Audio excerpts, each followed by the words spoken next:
Anchor Prakash Raj గారు నా vote తీసేశారు, మోడీ నాకు భయపడ్డాడని చెప్పేసి ఒక వీడియో రిలీజ్ చేశారు.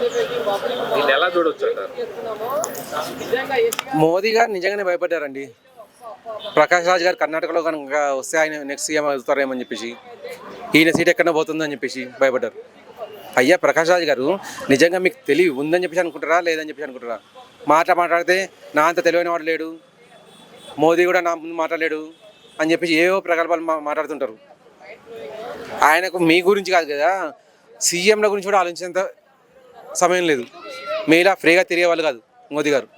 పైగా దేశ ప్రజల్లో మీరు ఏ రాష్ట్రమైనా తీసుకోండి, ఒక జిల్లా అంటే మేబీ మీకు పొరపాటున జిల్లా దొరుకుతుందేమో, మొత్తం కాంగ్రెస్ని నమ్ముకొని లేకపోతే బీజేపీకి అగెన్స్ట్గా పనిచేస్తున్న జిల్లా అనేది ఒక జిల్లా అనేది మీకు దొరికిపోతుందేమో, మోదీ కాకుండా మిమ్మల్ని గెలిపించేవాళ్ళు.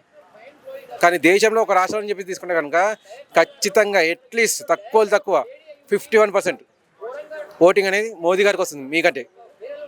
నేను 51% ఎందుకంటే అటు పంజాబ్, కేరళ, కర్ణాటక ఇవి మూడు కూడా బీజేపీ కాని పార్టీలు పాలిస్తున్నాయి.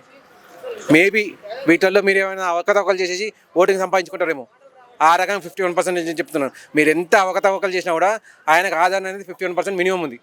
అసలు రాష్ట్రం వదిలేసేయండి, ప్రపంచ దేశాల దాసం ఉంటున్నాయి మోదీ గారి గురించి. ప్రపంచ దేశాలలో పాలించే పిఎంలు, ప్రైమ్ మినిస్టర్లు, ప్రెసిడెంట్లు వాళ్ళంతా మోదీ వస్తే దాసం అంటున్నారు. ఒక ప్రైమ్ మినిస్టర్ మోడీ గారి కాళ్ళు మొక్కారు ఫ్లైట్ దిగ్గానే. మీ కాళ్ళు మొక్కే వాళ్ళు ఎవరైనా ఉన్నారా? ఎవరైనా కనిపించారు ఇప్పటివరకు? మీరు మోదీ గారి గురించి మాట్లాడము, ఆయన్ను మీతో కంపేర్ చేసుకోవడము, ఆయన మాకు భయపడ్డారని చెప్పి అనుకోవడము. నెంబర్ 1 దేశాన్ని దోచుకునే, దేశాన్ని నాశనం చేయాలనుకునే వాళ్ళు ఎవరైనా ఉంటే ఆ నెంబర్ వన్లో టాప్ 10 ఉంటే టాప్ 10లో మీరు ఒకరు ఉంటారు. అయితే 4 దొంగ ఓట్లు ఉన్నాయని చెప్పేసి కోర్టులో కేసు కూడా ఫైల్ అయ్యింది. ఇదంతా తప్పు అంతా దాని వెనకాల పెట్టుకొని సిస్టమ్ని తప్పు చేసినట్టు నిరూపించడం ఒక సెలబ్రిటీ అయ్యింది. దీన్ని ఎలా చూడొచ్చు? ఫస్ట్ ఆఫ్ ఆల్ కర్ణాటక ప్రజలు చేసుకున్న పుణ్యం అనేది. ఆల్రెడీ వాళ్ళు కాంగ్రెస్ పాలనలో ఉన్నారు. అటువంటి కాంగ్రెస్ పాలనలో ఉండి కూడా కర్ణాటక నుంచి తన ఓటు గల్లంతైందంటే నిజంగా ఎంతో పుణ్యం చేసుకుంటే కానీ ఇటువంటి భాగ్యం కలగదు వాళ్ళు కర్ణాటక ప్రజలకు. అటువంటి నీచుడు మా రాష్ట్రంలో అయితే లేడు అని ఎంతమంది కొబ్బరికాయలు కొట్టారు దేవుని దగ్గరికి వెళ్ళేసి. ఇటువంటి నీచుడు వస్తే మా రాష్ట్రాన్ని నాశనం చేస్తాడని చెప్పేసి ఎంతమంది పొర్లు దండాలు పెట్టారు. చాలా వాటికి హిందువులు హర్షం వ్యక్తం చేస్తున్నారు. ఒక నీచుడు మెయిన్ థింగ్ ఏంటంటే ఇక్కడ మరో పుకార్లు చెప్తున్నారండి. ప్రకాష్ రాజ్ సొంత ఊర్లోనే తన సొంత నియోజకవర్గంలోనే తన ఓటు లేదని చెప్పేసి. అయ్యా ప్రకాష్ రాజ్కు కర్ణాటకకు అసలు సంబంధమే లేదు. కర్ణాటక వారి తల్లిగారి ఊరు, తల్లిగారి రాష్ట్రం. తన సొంత రాష్ట్రం వచ్చేసి వెస్ట్ బెంగాల్ నుంచి వలస వచ్చిన వాడు మాత్రమే ప్రకాష్ రాజ్. ఆయన ఓటు అనేది ఏదైనా సొంతంగా ఉందనుకుంటే అది వెస్ట్ బెంగాల్లో చూసుకోవాలి, కానీ అక్కడికి వెళ్ళడు. ఎందుకంటే మొన్నటి వరకు మమతా బెనర్జీ ఉంటే మమతా బెనర్జీ నాకు కావాలి, మమతా బెనర్జీని సపోర్ట్ చేస్తా అని చెప్పి చాలా ప్రగల్భాలు పలికినవాడు.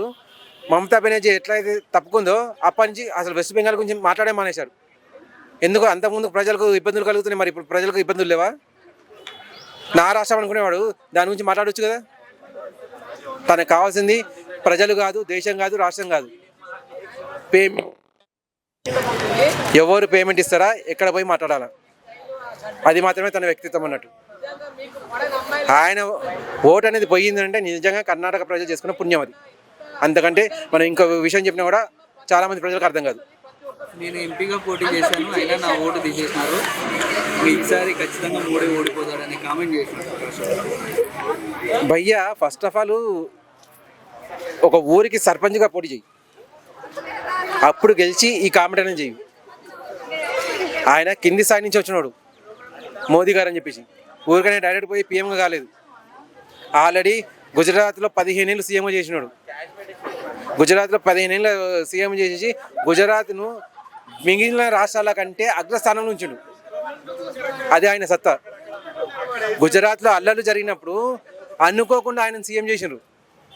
ఆ అల్లర్లలో ప్రస్తుతం అక్కడ ఉన్న సీఎం అనేది నా వల్ల కాదు, నేను చేయలేనని చెప్పి పారిపోయిన ఆయన పారిపోతే ఎవరు చేయగలరు అని చెప్పి వెతికితే అప్పుడు మోదీ గారు కనిపించారు. మోదీ గారిని బ్రతిమలాడి కూర్చోబెట్టారు.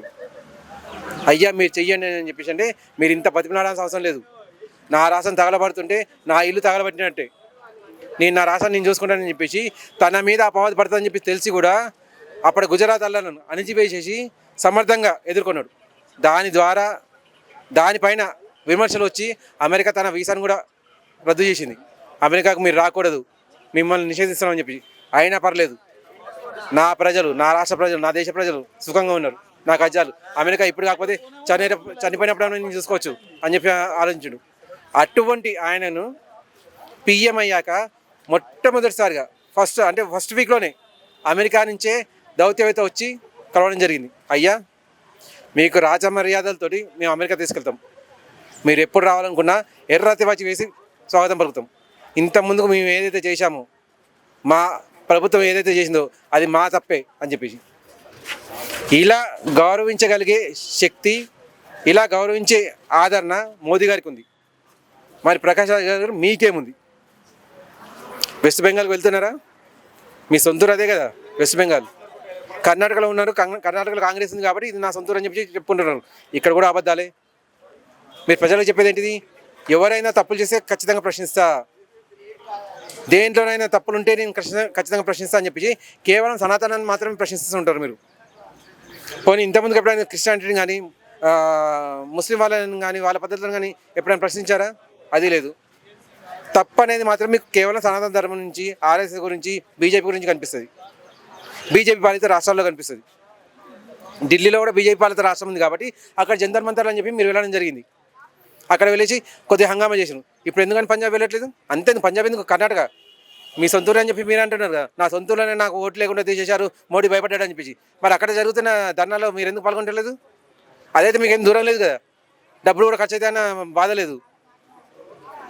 2 నాలుకల పాము ఉంది అని అంటే అది ఎప్పుడో ఒకసారి కాటు వేస్తుంది. మీరు 2 నాలుకల మనిషి, ప్రతిరోజు భారతదేశాన్ని కాటేస్తూనే ఉన్నారు. మీలాంటి వాళ్ళ ఓటు అనేది ఓన్లీ కర్ణాటకనే కాదు, భారతదేశం నుంచి మొత్తం నుంచి తీసేయాలని అలాంటి వాళ్ళు ఎంతమంది కోరుకుంటారు. థ్యాంక్ యూ అండి.